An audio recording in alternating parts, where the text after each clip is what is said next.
Whew. Which one would you keep? I know, it's a tough question. Let me know in the comments below.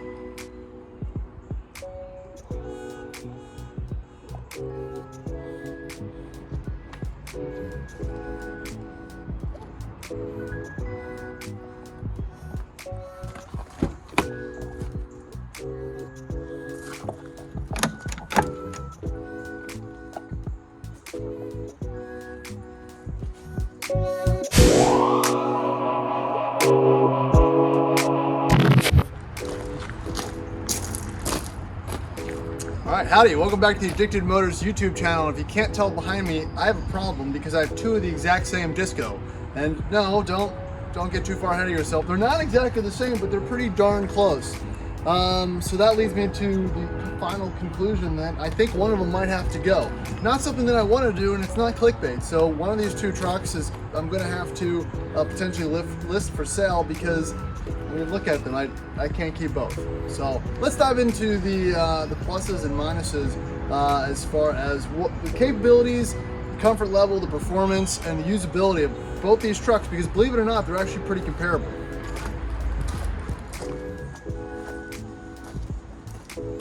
So this is an odd comparison. I think many people might not get, I guess, at face value that there is a comparison to be made here. But once you kind of get into the actual numbers and the use cases, they become very similar. And that's not something that I was really prepared for when I purchased this truck 6 months ago. It was never intended to potentially replace this, and I'm not saying yet that I'm going to replace this, but I've realized the more miles that I put on this one, that it is comparable, and I think that might be a bit of a bombshell to most people, because the LR3 is 20 years newer, full of technology for the better and for the worse, but they're also both extremely capable. So let's kind of get into both of them and see if I can help prove my point here.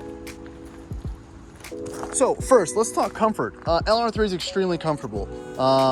It really is a great all-around, let's call it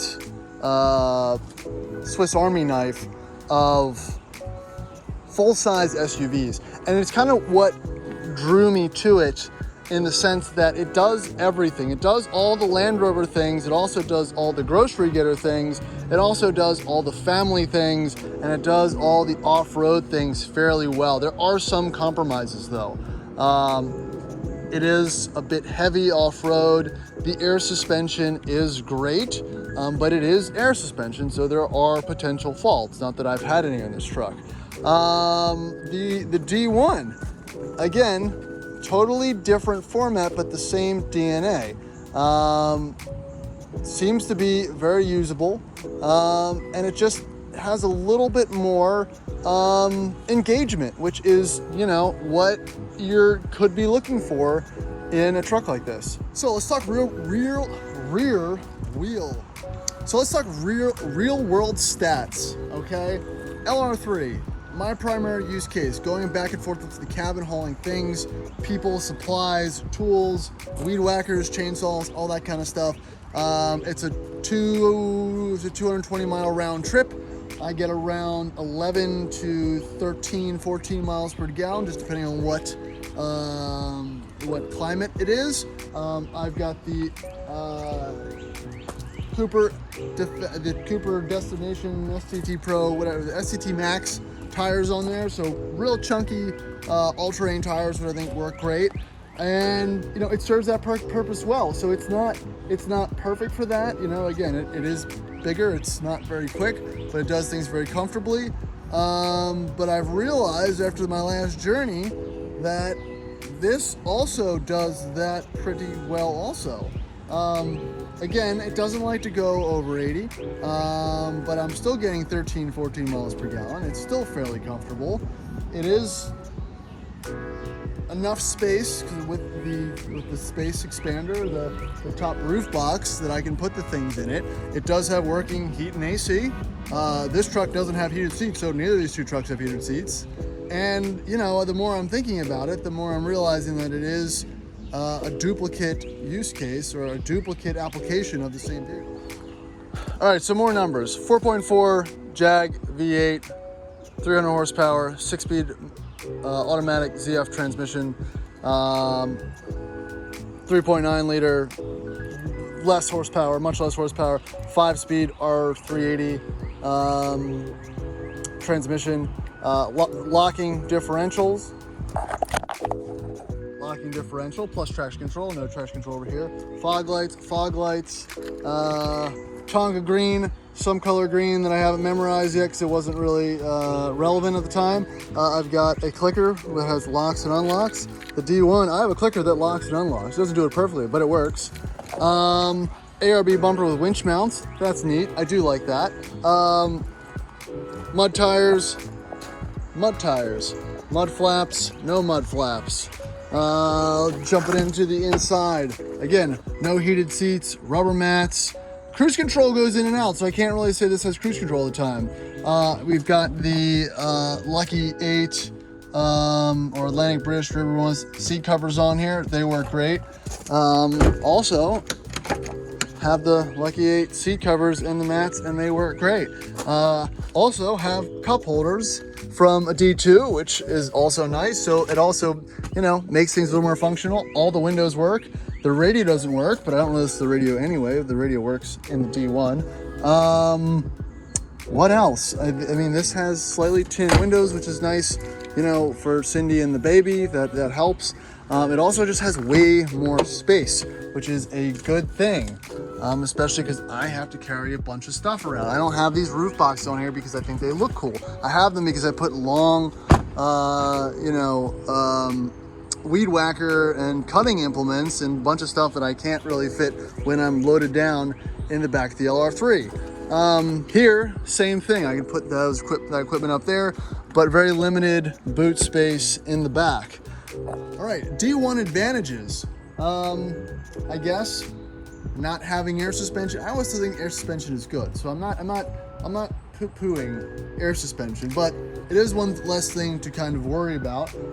Also, with the classic Disco, I can mount a full-size spare on the back.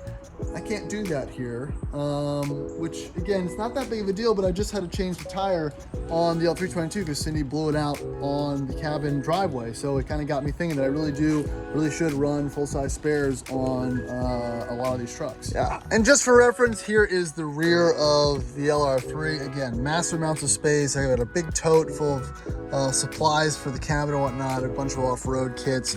Also has these awesome little pockets for odds and ends in the back. You know, just super useful, a very useful amount of space that can really be utilized very well. And coming over here to the poor Disco, you know, it is generous, but it's not wild. And again, mine's an early model, so I do have one jump seat in the back, which is functional. So it creates a little bit of versatility, but not an amazing amount. So again, these seats fold forward and whatnot, but it's just a little bit smaller, and I don't like to travel and feel cramped. Maybe as I get older, that's something that I don't like, but I don't like that full car feel. I like everything to be evenly distributed and less stressful when you're not piled on top of all your junk. So jumping into the cabin, you know, again, it's not a bad place to be. The seats are a little small. I can't put it back as far as I want to, especially with being a stick shift truck. But overall, it's fine. The wipers work. Everything seems to work. The radio is the only thing that is not working. It's powered. I don't know the code for it, so we're going to work on that. I don't have a headliner in, but I don't really care. I just ordered a bunch of bits from Atlantic British to kind of secure some of the other stuff out of the way. But overall, it's not terrible, that terrible of a compromise. Now, again, both these trucks, again, very similar on the inside as well, something I didn't really think about.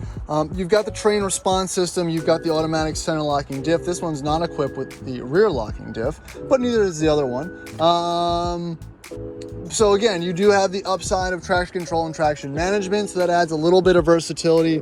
But at the same time, you know, that traction control really helps compensate for the immense amount of additional weight that this truck has over this one, especially, you know, with independent suspension all around. It rides nice, but the articulation you get from, you know, a fixed axle setup really is good. It's very, you know, shorter wheelbase. This thing just kind of crawls right over things, and it has the locking center diff, so if I ever do blow an axle or something like that, I can lock the center diff and get home.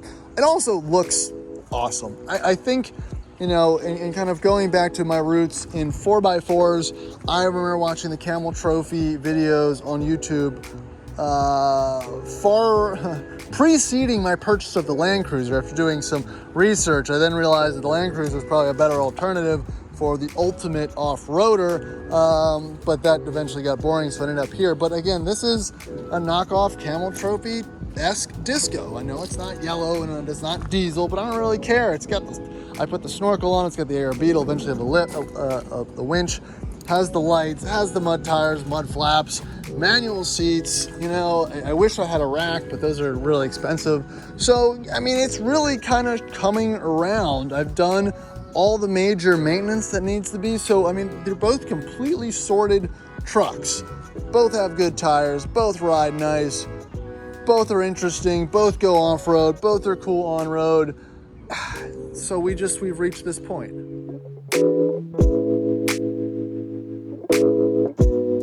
So if it wasn't, you know, readily available where this dialogue was trending, it seems to be leading towards potentially selling the LR3. And that is not something that I do lightly.